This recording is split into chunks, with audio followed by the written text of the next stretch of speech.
Give me some ones in chat if you're here and can see me. Give me a 0 in chat if it's blurry and I need to fix it.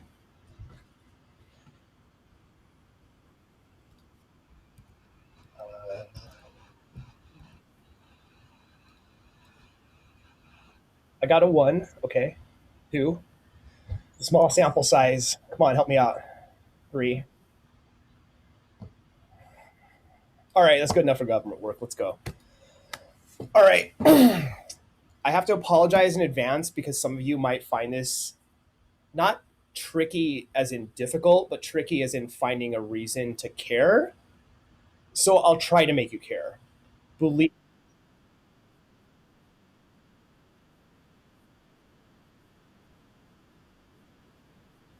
Okay, before I go on, I have to announce that we have a poll going in the chat on which day you want the machine learning workshop to go on, and that'll be handled by Jordan. He just gave me that announcement. Jordan, pop that poll. It'll be a second. Yeah, I still probably have that video delay, right? On my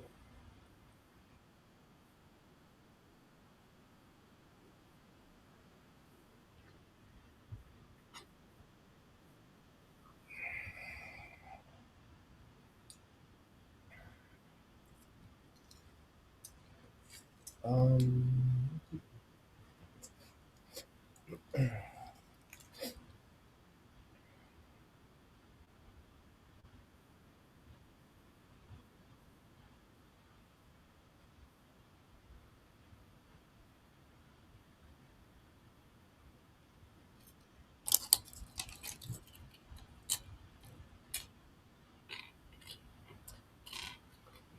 I think we still have the poll for the machine learning workshop going on. Oh, hasn't been posted. Okay, my apologies.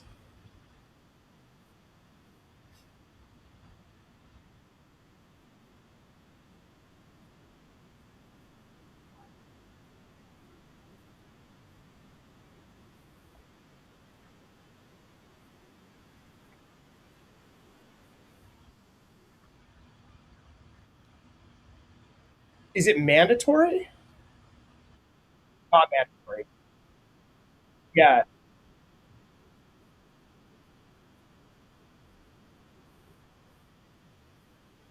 So this poll is for a machine learning workshop with Jordan. I've seen some of his machine learning stuff before. It's pretty cool.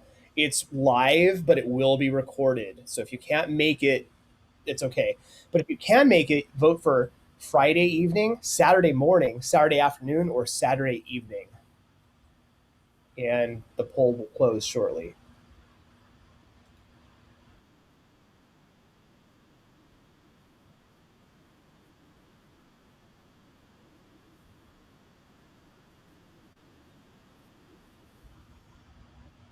I'm going to save that one for next week, Jordan, but that is a good point.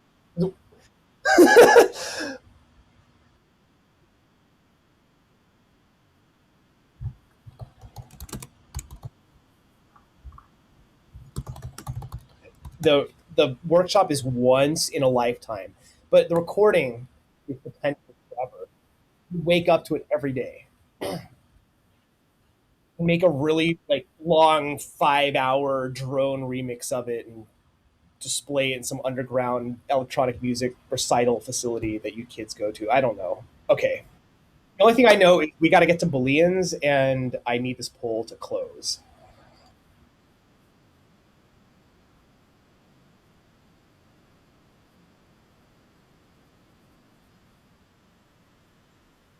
Okay, so it's going to be a Saturday evening, and Jordan will announce which Saturday evening.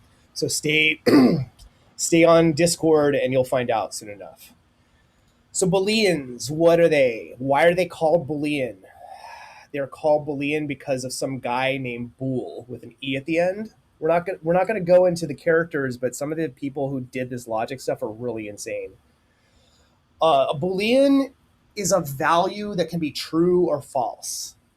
And what is true or false? Well, that's a very complicated question, but in computer science, it is a representation of a binary meaning two values. And we talk about Booleans in the context of a variable that could be true or false as its assigned value, but we can also compare variables to each other, and in that comparison, we'll get a value of true or false. So if two numbers equal each other, we can say that it is true they equal each other. We could say that it's false that they don't equal each other, but we can do a lot more with this. So here we go.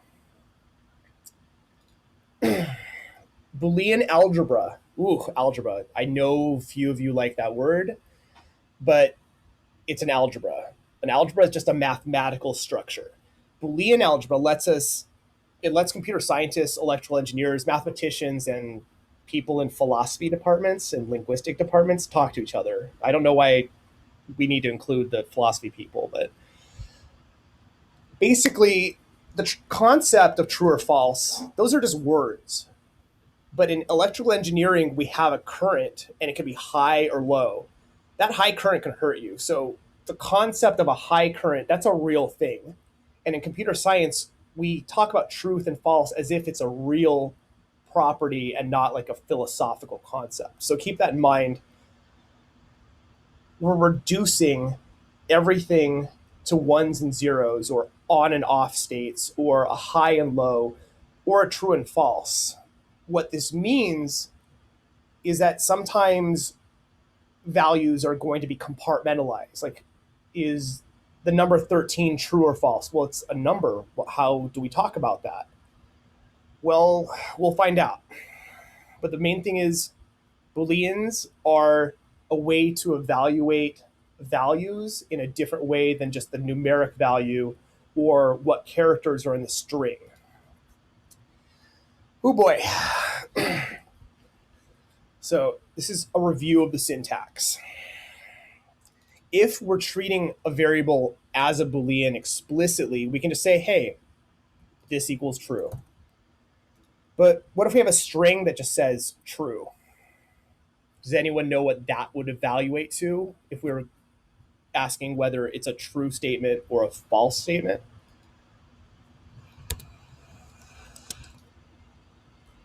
It would be true. True. True. That's true. Good. Good.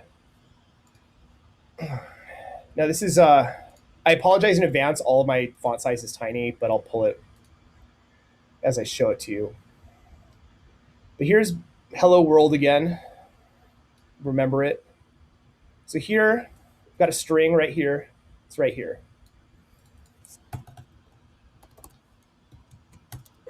Now notice I've got two exclamation points. Now exclamation points, sometimes we call them bang. And now we have two, so that's double bang. What that does is it forces JavaScript to treat whatever follows it as a Boolean instead of whatever it was before. Now, for a string, that just makes the string turn into just the statement true. Now, what if the string were empty? Any questions? Okay, the wandering aviator said the word or the string false would also be true. Does anyone believe that? Is that a true statement?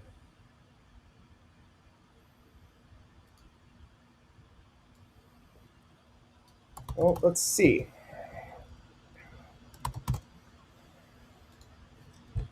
What? All right. So apparently, any string will evaluate to true. That's not the most intuitive thing I would have thought. But let's see. Now, if the string is empty, an empty string is just two quotation marks with nothing between them. It's a special kind of character.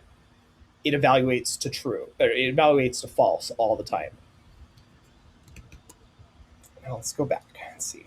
So the string variable equals, if we assign my string variable the value true, the string, it'll be true. Now what about numbers? The number 1, that'll be true.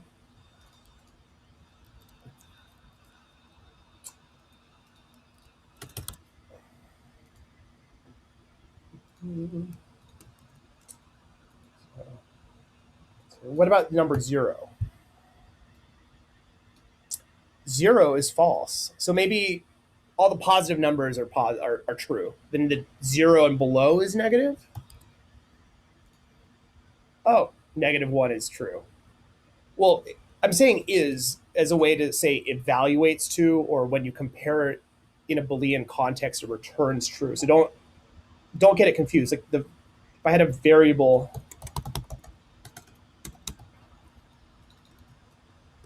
and used it, it would still evaluate the same thing as if I had 0. The value of my variable is always going to be what it is. It's 0. It'll stay 0 until I update it. When I add the double bang operator, it'll return a string with the Boolean value. And that string is just a keyword false. So it's handled differently in JavaScript and most programming languages. So keep that in mind. Now, the last one is going to be familiar to you from last week. We can put in just a normal basic JavaScript object.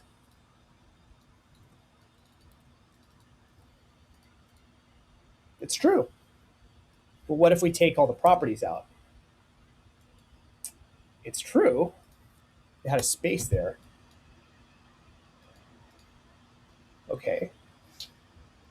So apparently that even though it's a property, it evaluates true. Now, what about the things that evaluate to false? So if I just outright just say it's false with the double bang operators, I get false, and true will operate the same way. And we saw 0. Okay, so, and we saw empty string, and we saw 0. So the concept or the pattern that I want you to catch is that if it's empty, if it doesn't contain anything, if it's 0, if it's null, we haven't talked about null or none or not a number, but these are all concepts where there's nothing there. Like 0 represents the absence of a number. Even though we treat it like it's any other number, it has special properties. So just remember, if it's an empty string, if it's 0, if it's an empty object, if it's an empty list, if it's an empty anything, if it contains no information, it will evaluate to false. It doesn't mean that it's a false statement. It just, when you evaluate it in this certain way, it will return false. That's great.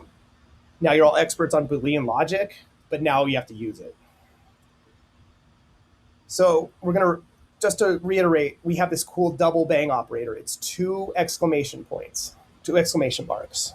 It's not 1 exclamation part. That's something else completely different.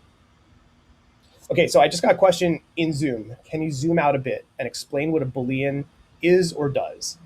Like if you weren't teaching coding, can you relate this to something in the non-virtual real life? You know, that's a question that we get a lot in computer science. Like, how does this relate to real life? I'd say it relates to nothing in real life because logic is the structure of information and thought and speech. And those describe things in the real world, but they aren't found necessarily in the real world. But to bring it back, we do, I mean, if you have a phone, it's an electronic device. It's got transistors in it. A modern, I think NVIDIA's 380 has something like 15 billion transistors in it. And a transistor is just basically a comparison operator, just a physical one and not a software one. So the things surrounding you in real life, especially your electronics, rely on Boolean logic to just do basic things. If you go into a room and you turn the light switch on, you would expect the lights to be on. Why? Because if the light switch is turned on, the lights will also be on. We're not worrying about counterfactuals like, well, what if the bulb is burnt out? We don't care. We're talking about under normal circumstances or ideal circumstances. Okay, so Sammy's really well summarized it as a Boolean is basically a true or false statement, and the double bang lets us know whether something is true or false or what a variable's Boolean variable is. I think that's a great definition. Uh, Give me a cool emoji in the chat if you agree with that. Give me a silly, stupid, like, thumbs down if you still don't understand it. Because I can move on or we can keep going. This is something that people in like PhD programs study, so we can be here all week. Or we can make this quick. I like Daniel's attitude because I'm still catching on too.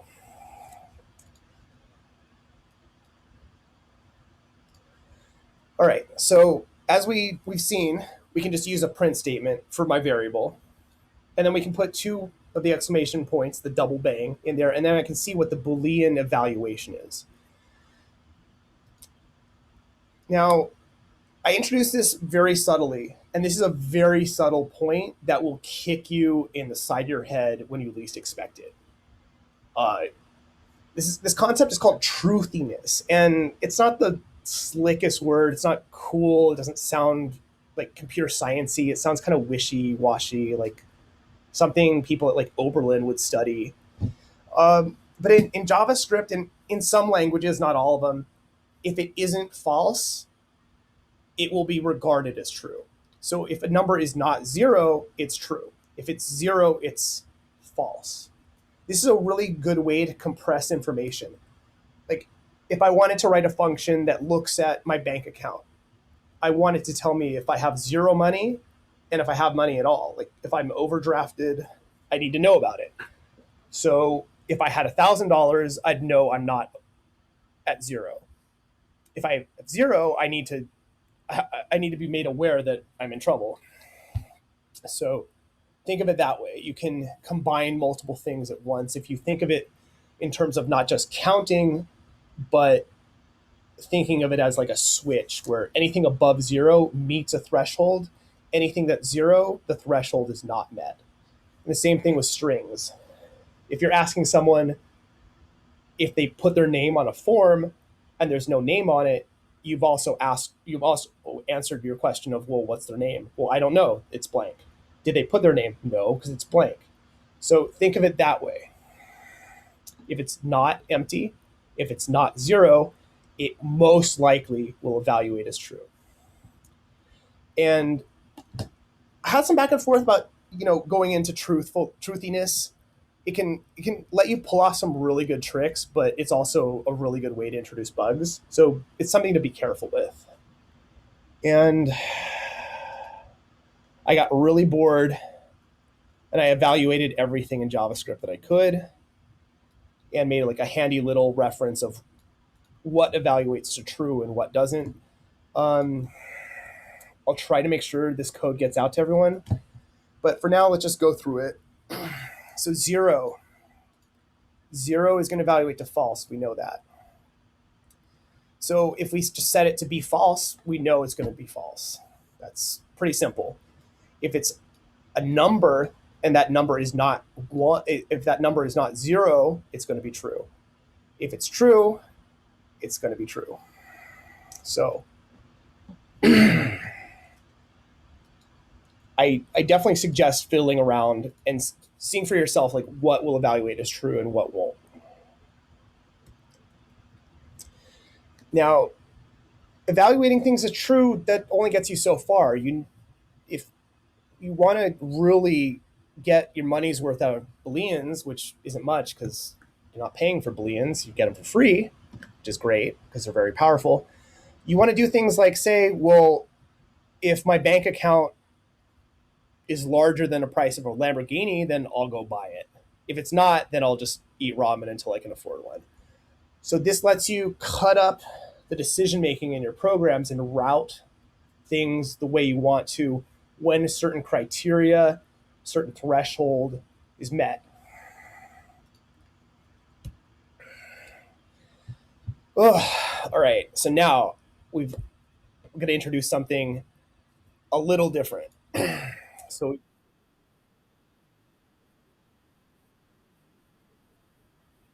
okay, I told,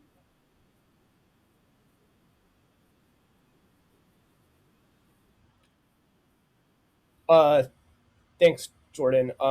Jordan just told me that my face is blocking my my my stream. Is that better, or should I move it to the other side?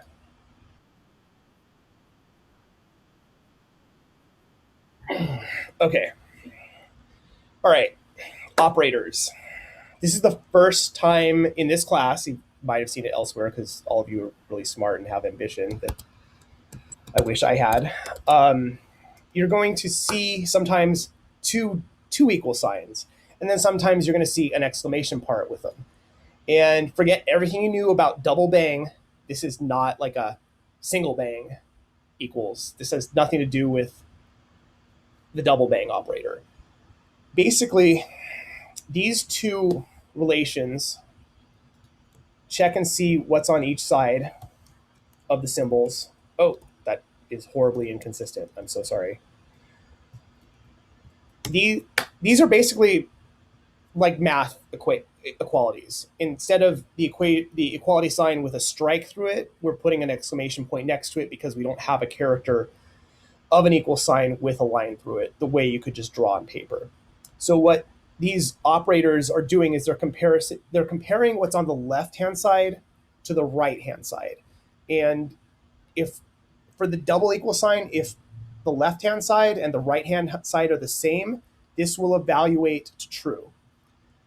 Now, the other one, the inequality operator, is the exact opposite. If something is not equal to something else, it'll evaluate to true. So you can see where I'm going. You've all you've all seen the I guess they're called chevrons. When I was in grade school, they were called crocodiles because the crocodile would eat the bigger number. Um, that was scary. Basically, we're combining comparisons. So the first two are greater than and less than because we're defining this in terms of the left hand side. This is going to be greater.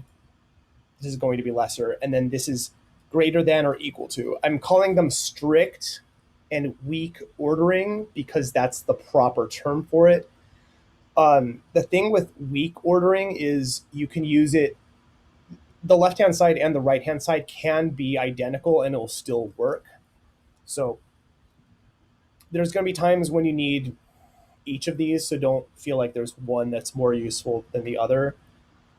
Um, and then my example is Bill Gates' money is strictly greater than my money, which is true, sadly. And that will always be true, unless he gives it all away to me. Um, my face isn't cutting off this one, right? Okay, good. Whew. So we just had the comparison operators. Now you're going to really hate me. We've got 18 more operators to go through. I'm sorry. We're only going to cover three, but there's 18 more. So you might ask, where are you getting 18? Are you insane? No, I'm just interested in the mathematics of it. So in mathematics, we have addition and subtraction. So like 1 plus 1 equals 2. Now, what if we could add one, like in Boolean terms, add false and false, like false plus false. That should be false, right? Like we want to capture a notion where we're combining Booleans together. And thankfully, someone already did that for us. So we don't have to worry about it too much. There's only three things you have to care about: negation, or sometimes called not, and sometimes called union improperly, and or. And so Other characters you'll see for and are the ampersand. We're going to use that a lot in computer science. It's a really cool character, actually. You're not going to see it that much, but shift 6 or the caret is sometimes used for and, but we never use that in computer science. And the last one is or. We're going to use the two Sheffer strokes, which are shift backslash.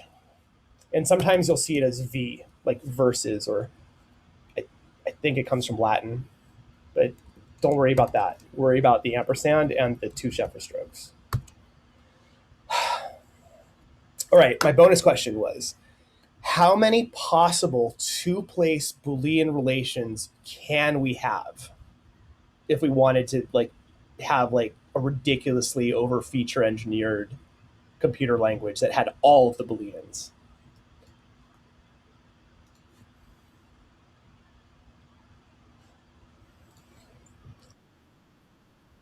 Yeah, I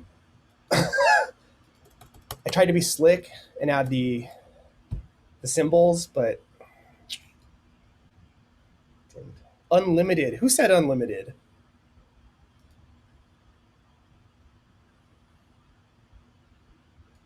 Okay. The question is how many so we have four possible one place Boolean relations. We have how many possible two place relations. There we go, 16. So one place is just one.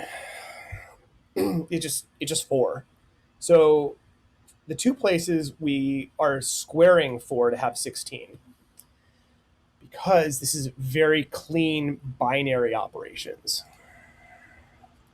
I was told not to use the terms unary and binary, so we're going to use one place, two place.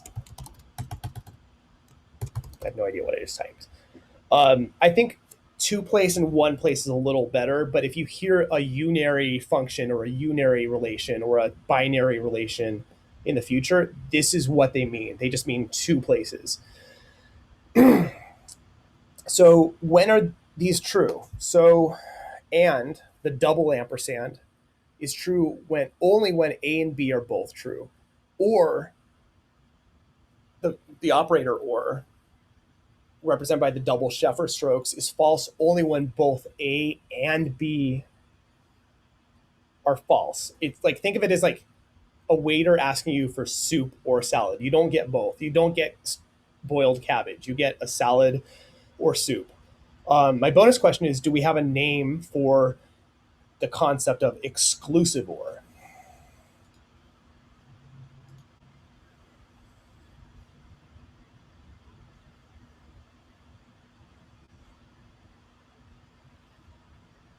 Crickets in chat. Okay.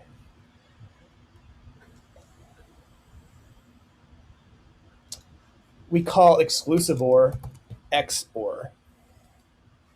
And now you know what that is. I'm not going to teach you how XOR works, but if you go into cryptography, this will be your best friend. All right, truth tables.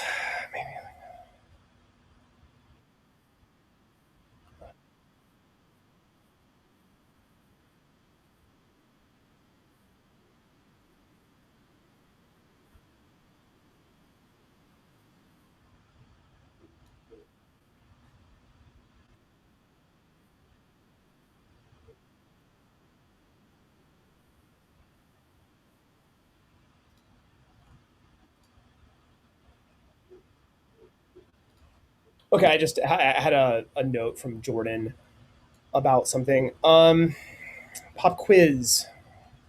The not or negation or single bang operator. So let's just have this be a hypothetical example or exercise. We've defined a variable called a, and it's not in camel case, it's just a lowercase letter a. It's bad variable naming convention. But I need to make these tables clean. So a, we've assigned a true. So what do I put in this table in the first question mark?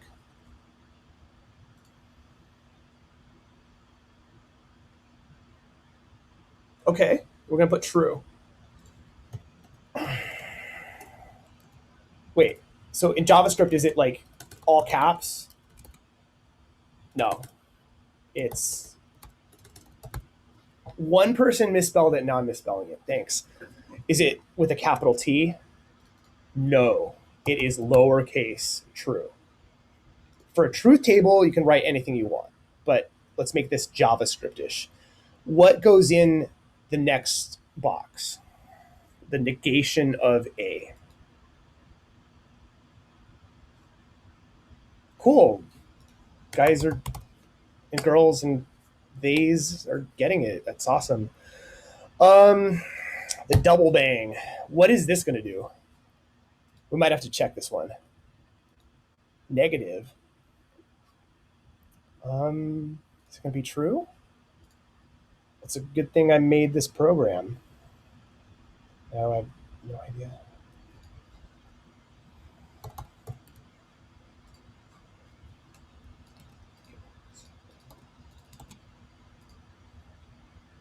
It is true. Okay. This is interesting. My question is JavaScript saying it's true because it's a double bang? Or is it negating the negation? Or does it not matter?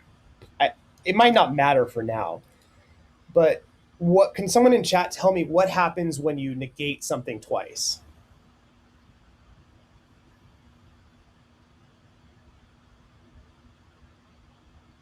It stays the same. They cancel out.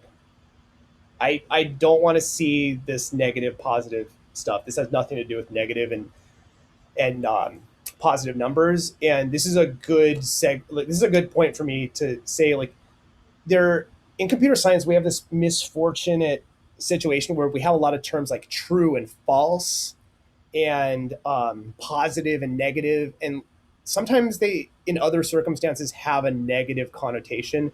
There's nothing like negative or bad about a false Boolean statement.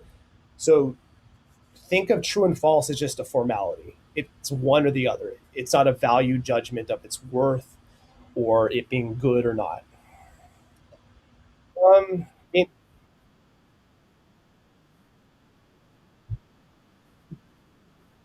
my face just froze, and I'm making a really terrible face, so I need to fix it.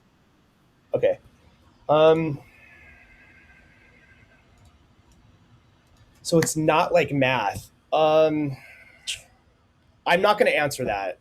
I This is math. This is not high school math.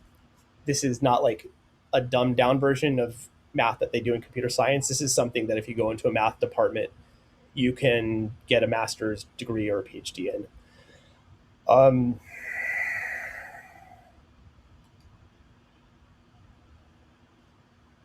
but these are good questions. Like, does the like is a true variable positive or negative? Well, we just saw that the truthiness says that a negative number is true just as a positive number is true.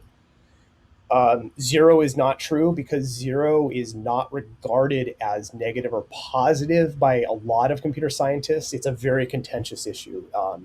Don't bust that out at parties. You can start a fight. Like, um, I've seen it happen. I mean, I've literally seen fights happen in computer science classes over whether zero is a negative or a positive number. And I usually go home because I have way better things to do than that. Okay, so we've gone through this. So negation. Negation is a one-place relationship. Remember that. There's three other one-place relationships that you will never use in your life. The two-place relationships. The first one is and. And is like the nice buddy, where and only evaluates to true if left-hand side, right-hand side are both true. Um, these tables are not something that you need to memorize, but you will probably eventually have them memorized.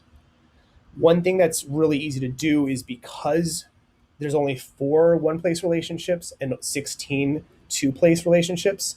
These are easy to automatically generate because they just all follow a pattern and they play nicely together. So the last truth table, this just tells you the circumstances in which A or B, the statement, evaluates to true. So what we're seeing is if they're both false, the conditional statement is also false. If either one of them is true, the whole thing is true. Again, think of it as like super salad. Whew, okay, now time for some big words. Tautology. A tautology is something that is always true. So a variable is always going to be equal to itself unless you have like some weird broken yee computer that if the variable is in this part of your memory, it's equal to something, and another part it's equal to something else. But thankfully, we don't have to worry about that. For the same thing, for weak inequalities, they're always true of the same variable. It's true that same var equals same var, so it's also true that same var is at least as large as or as big as or is somewhere else on the scale or the same part of the scale as that. The other two, like you might roll your eyes, but it's trivial. Like if you add something to a variable, it is no longer equal to what it was. It is going to be greater than it. So just keep that in mind. This looks very like boilerplatey. It is, but I just want you to be familiar with what happens under these circumstances. The other way, contradiction. A contradiction is something that is never true. So it is never true that the value of a variable is not the same value as that variable. That like makes no sense. It also makes no sense for a variable to be larger than itself. It makes no sense for a variable to be equal to itself plus one. Like it never will happen. My last question is, what if we just don't pass any parameter here at all? Any guesses?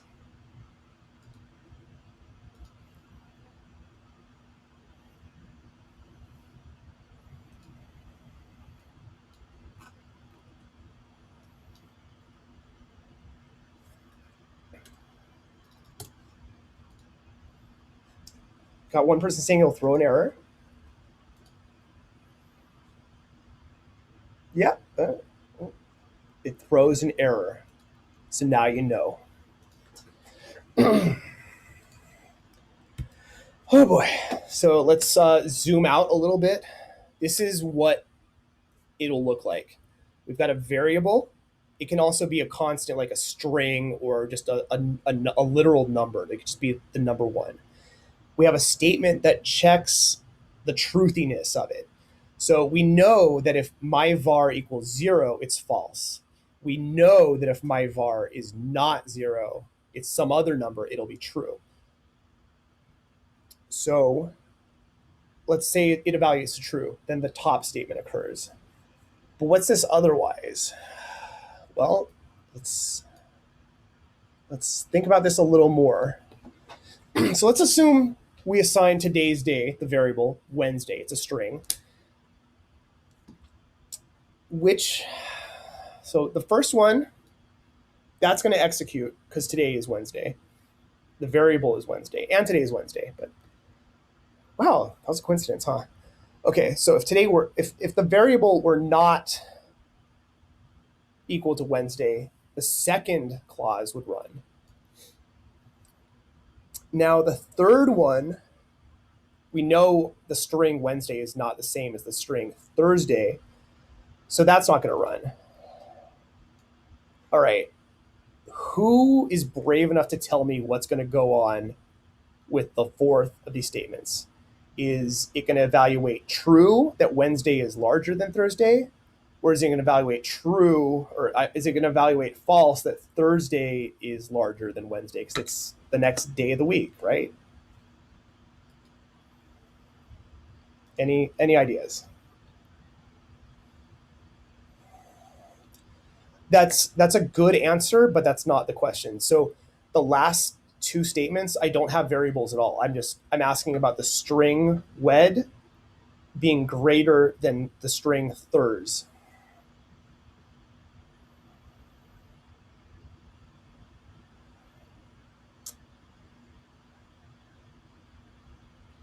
Oh, it's the first time any of you have been wrong. I'm kind of sad. So this is kind of a gotcha, but Wednesday is a string, or wed is a string, thurs is a string. The comparison operator is looking at the first letter of the two strings, and whichever is higher, like later in the alphabet, it's going to say that one's the big one. It's not going to look at length.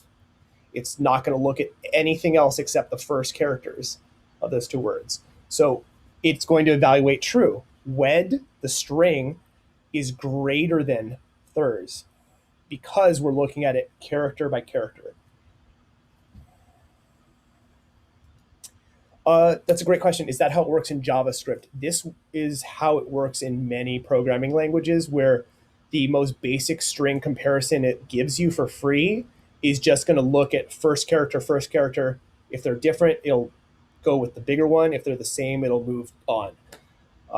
It's not the best way to do it, but thankfully you can write your own comparisons later on and they'll do exactly what you want. Whew. All right, so we're going to extend if statements by adding an else clause, like in my chart. So if the statement if the string wed is larger than Thursday, the stuff in that first block happens.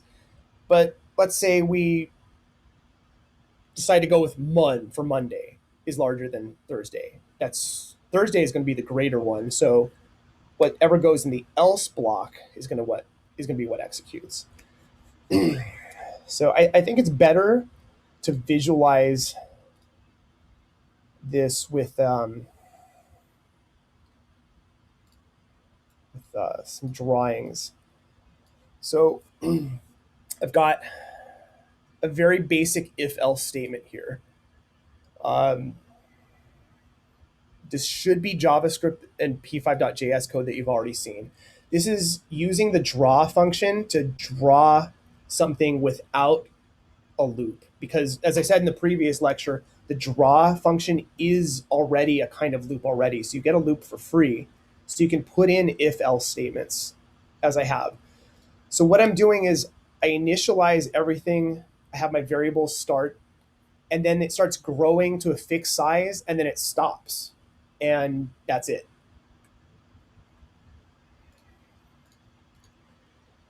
It doesn't give you a lot of functionality, and you kind of have to anticipate what the program is going to do. So what we need to do is find a way to like dynamically update the thing that the if statement is keeping track of. Because right now we don't have that. We can add it like I showed you with my code snippet, but it's not giving me a way to track the progress and update my conditionals the way I want it to. Like what I need is a little more control. So like if I wanted to change this, I could say, so I could say this. So eventually I'll have more cans of paint. If I don't have this statement, the if state, if I don't have anything, if I don't have anything in here, this statement will run forever and never get into the if statement because I need to increment the value of my paint cans until it's over that threshold.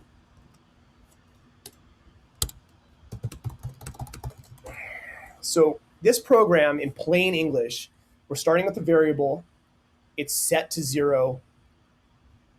Every loop, every time the draw cycle restarts, it adds another, it increments is the proper term. It increments my paint cans variable. So eventually I will have, well, I mean, I'll start with 1. The next round I'll start with 0. The next round I'll have 1, 2, and then eventually I'll have more than 10, and then I can paint the house. But without this statement, it'll never happen. So my question is, what if you could update a variable, comparing it to a predefined value? So under some circumstances, the code in the conditional runs, and other times it doesn't. It'd be great if we had that. And good news, we do. So a loop is exactly what it says. It does a thing over and over again.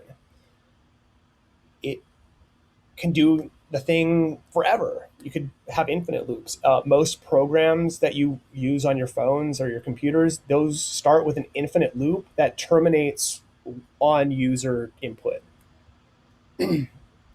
So my real world examples, because I was asked for Boolean real world examples and I didn't really have any, but for real world examples for loops, I could say for 7 days, I'm going to collect donations, or while it's raining, I'm going to carry an umbrella.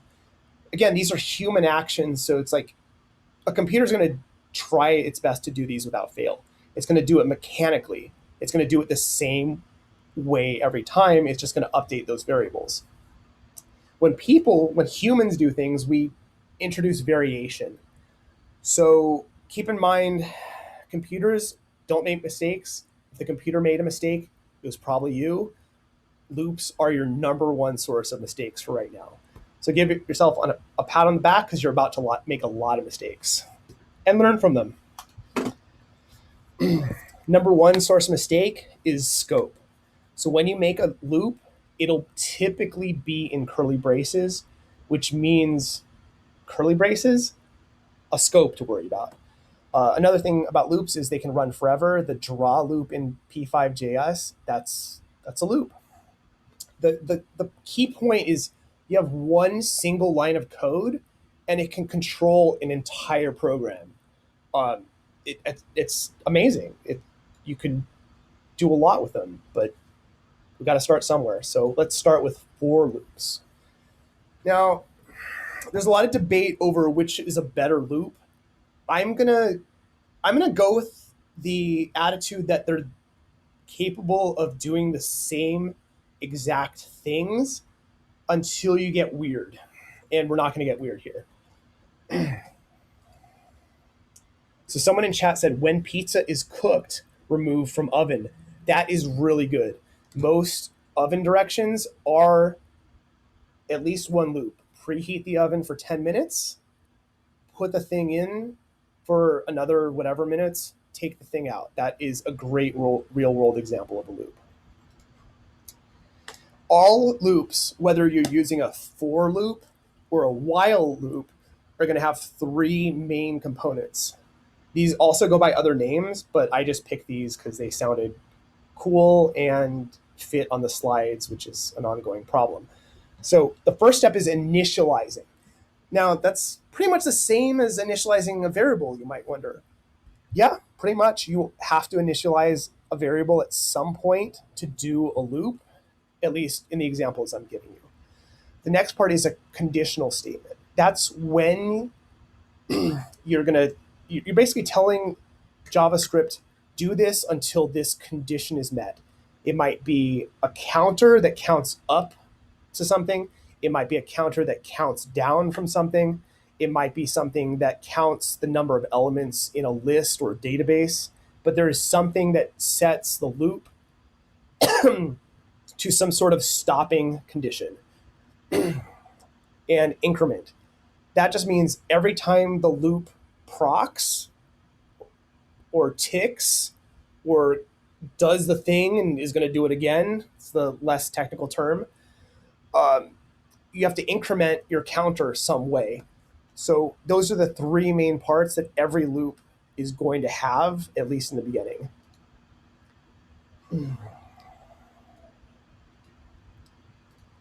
I didn't catch that comment, I'm sorry. All right, I'm gonna clean this up. So I've removed everything from here. I want this to be really clear what we're doing. A for loop has two semicolons inside of two parentheses. Those semicolons separate three fields. Is there any guess as to what those three fields are?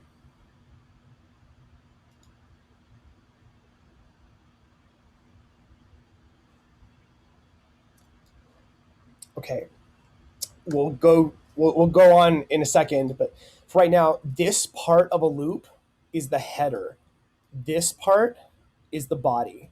Sometimes people are going to refer to just the part inside the curly braces as the body. Sometimes they'll also mean the curly braces. For now, I just want you to know that the top of a loop is called the header. The inside is called the body. Now, this is a note on scope I'd like you to read on your own time. I got some good answers in chat. I like seeing things in your own words. So far, I've introduced two loops, for loops and while loops. I've claimed that they are equivalent in certain circumstances. Another thing that will start a fight is if you say for loops and while loops do the same thing.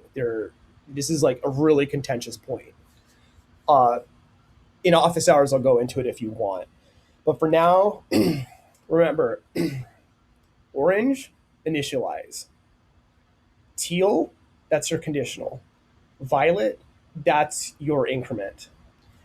Now, there are a lot of conventions about loops, and I want you to find what you're most comfortable with. So I'm not going with the camel case, like my variable naming convention right now, but I really want to make sure that every piece of the loop is like really clear to you. So the index, this is a variable. You can put var in here if you want. I don't think you need to. You're assigning it the value 1. So you're saying start with 1. Now, this is the same thing as this counter. It's pretty much the same thing. The next statement, that means go until the value of index, or my counter, is strictly less than 100. And each time you do the thing inside the block of code, I want you to increment or increase the value of the index by 1. 1 is just a very standard, easy number for indexes. For drawing, you're typically going to use values other than 1 just because your canvases are much larger.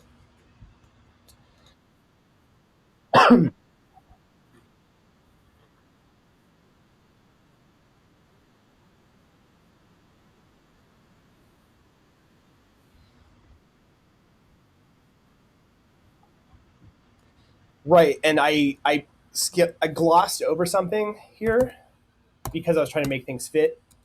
But this var statement, if you don't have it there, but you defined index as a variable elsewhere, that will cause problems.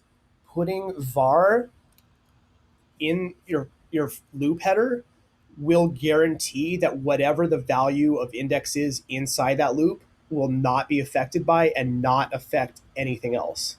Why? Scope.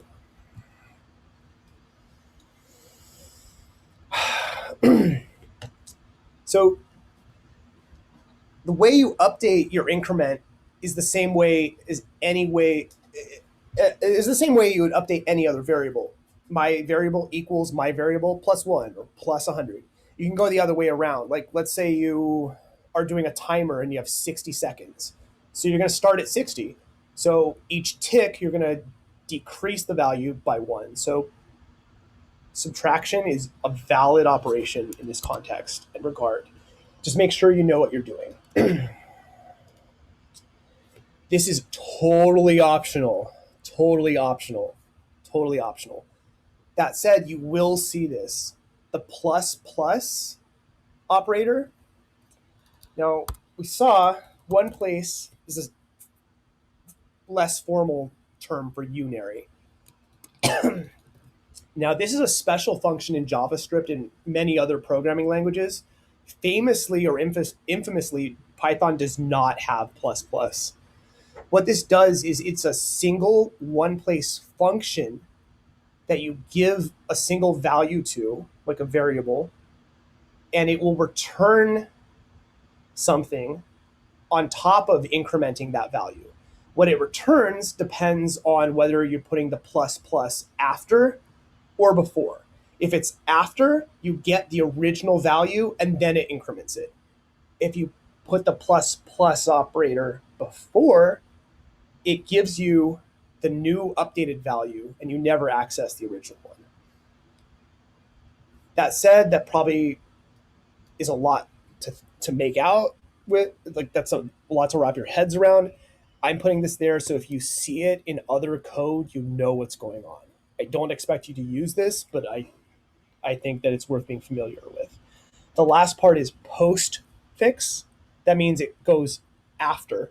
Prefix means it goes before.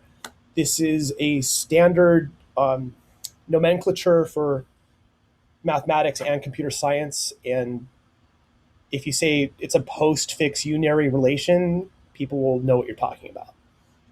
Unless you're talking about like zoology. Okay, last one. So a lot of you have been comfortable with printing things using the print statement. Alternatively, you can use console.log.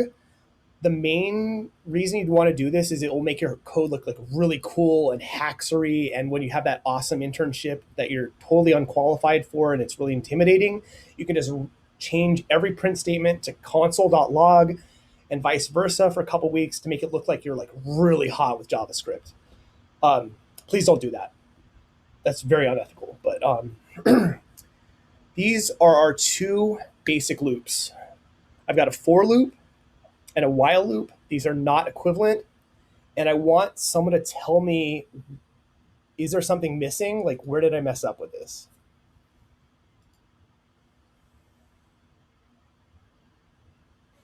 I put a typo. I put an apparent typo in here on purpose. That for loop runs forever.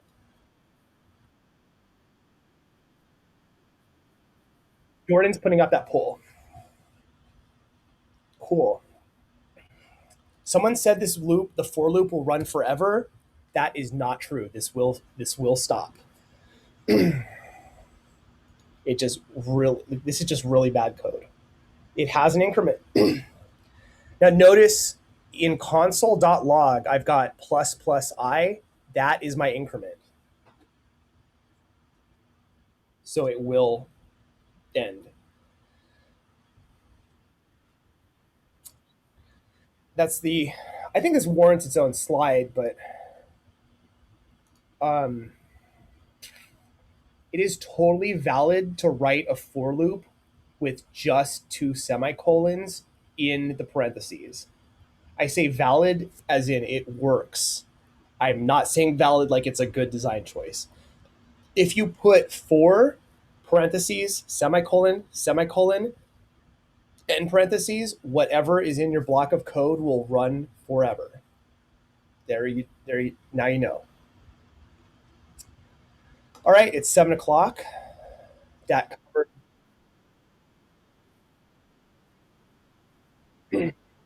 Okay, we've got a vote in the chat. We've covered a lot of material, so I really encourage all of you to take a good 10-minute break after the poll, and we'll meet back on Zoom for the lab in about 10 minutes after the poll closes.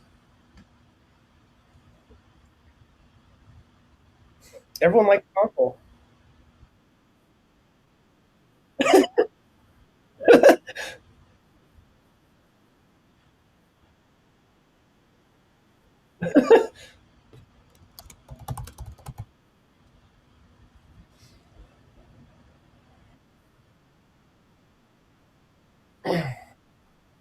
Okay, it is 7:02. Be back at 7:12